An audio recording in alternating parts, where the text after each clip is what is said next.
High দোস্ত, আসসালামু আলাইকুম। তো দোস্ত, আজকে একটা ভিডিও নিয়ে আসলাম সোনালিকা ট্রাক্টরের।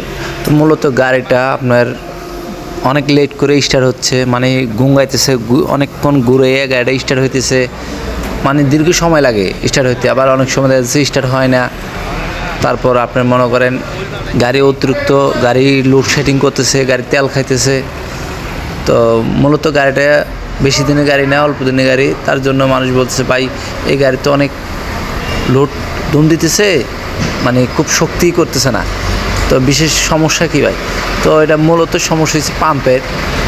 যখন আপনার পাম্প চলে যাব, পাম্প কাজ করা লাগবো বা সমস্যা দেখা দিব, তখন আপনার কোনো গাড়ি যখন রানিং চালাবেন তখন গাড়ির শক্তি, মানে যে পরিমাণ আপনার দ্রুত পিকআপ ওঠার কথা ওই পরিমাণ দ্রুত পিকআপ উঠবে না, মানে ধীরে ধীরে পিকআপ উঠবে। তারপর গাড়ির ধোঁয়া মারবে, গাড়ির তেল খরচ বাইরে যাব। আপনার এই পাম্পের থেকেই মূলত আপনার তেল খরচ বেশি হয়। যখন আপনার গাড়ি শক্তি দিতেছে না, যে পরিমাণ শক্তি দেওয়ার দরকার ওই পরিমাণ শক্তি যখন দিবে না, তাহলে অবশ্যই গাড়ি আপনার তেল খাবে। আর বিশেষ করে হচ্ছে এই গাড়িটার আপনার ফিল্টার, ডিজেল ফিল্টার ছাড়া গাড়িটা চালাইছে। ডিজেল ফিল্টার ছাড়া চালানোর কারণে আর বিশেষ করে পাম্পে ময়লা গেছে, তার জন্য পাম্প অল্প দিনে বসে গেছে। তারপর আপনি মনে করেন সাপোজ যেমন এই ডাইরেক্ট ময়লা যাওয়ার কারণে তো পাম্প অল্প দিনে দুর্বল হয়ে গেছে। তো গাড়িটার বয়স বেশি না, কিন্তু পাম্প বসে গেছে অল্প দিনে। তার জন্য এখন আবার পাম্প খুললাম। পাম্প আমরা এখানে সার্ভিস করে মানে সব কমপ্লিট করে কাজ করব। এটা হচ্ছে আপনার তৃতীয় পর্ব। প্রথম পর্ব আমরা প্রথম একটা দিছি, কীভাবে সেটিং করা হয় সেটারও ভিডিও দিছি।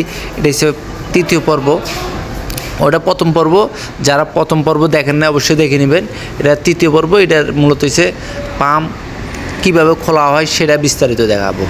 আর ওটাতে পাম্প কীভাবে আমরা কাজ করে কীভাবে লাগাইছি সেটার ভিডিও। ওটা এটা হচ্ছে পার্ট 2, এটা হচ্ছে পার্ট 1। আপনার যারা পার্ট 1 দেখেন না অবশ্যই পার্ট 1 দেখে নেবেন। তো দোস্ত, তো গাড়ির বিশেষ করে ফিল্টার ছাড়া মানে চালানি ঠিক না।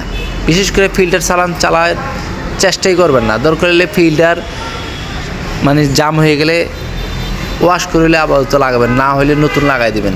কেন ফিল্টারের কারণে বিশাল সমস্যা দেখায়। এই যে গাড়িটার পাম্পটা বসে গেল, এক সেট ফিল্টারের দাম 300 থেকে 400 টাকা, কিন্তু এই 400 টাকার জন্য এখন ক্ষতিপূরণ টানা হচ্ছে প্রায় আপনার 10 থেকে 12 হাজার টাকা। তো মেলা ড্যামারেজ।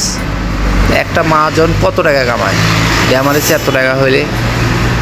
তার জন্য বলি যে ভাই পাম্প একটু ডিজেল একটু ভালো কোয়ালিটির পুরানোর চেষ্টা করবেন। আর বিশেষ করে ডিজেল ফিল্টার আপনার 1 মাস পর পরে, অনেকজনে বলে যে ভাই ফিল্টার কয়দিন পর পর চেঞ্জ করা লাগবে। যদি আপনার প্রতিদিন রোলিং চলে তারপর আমি বলবো যে প্রতি মাসে চেঞ্জ করে নেন। আবার অনেকজনে বলে যে ভাই আমার ফিল্টার তো একবারে পরিষ্কার আছে, আমি চেষ্টা আছে যে 2 বার মোবিল চেঞ্জ করব, 1 বার ডিজেল ফিল্টার চেঞ্জ করব। আমার বিশেষ কথা হচ্ছে না, জিনিসটা করবেন না। যতবার মোবিল চেঞ্জ করবেন ততবার ফিল্টার চেঞ্জ করবেন। কেন আপনি ময়লা দেখবেন না, কিন্তু ময়লা ভিতরে আছে। আর জিনিসটা আস্তে আস্তে টেম্পার কমে যায়। যখন আপনি দীর্ঘ সময় রাখার চেষ্টা করেন তখন এটা ময়লা জাম হয়ে যায়। বিশেষ করে যারা এরকম করেন তারা আর সামনে থেকে করেন না, নাহলে এই যে পাম্পের অল্প দিনে বসিয়া যাব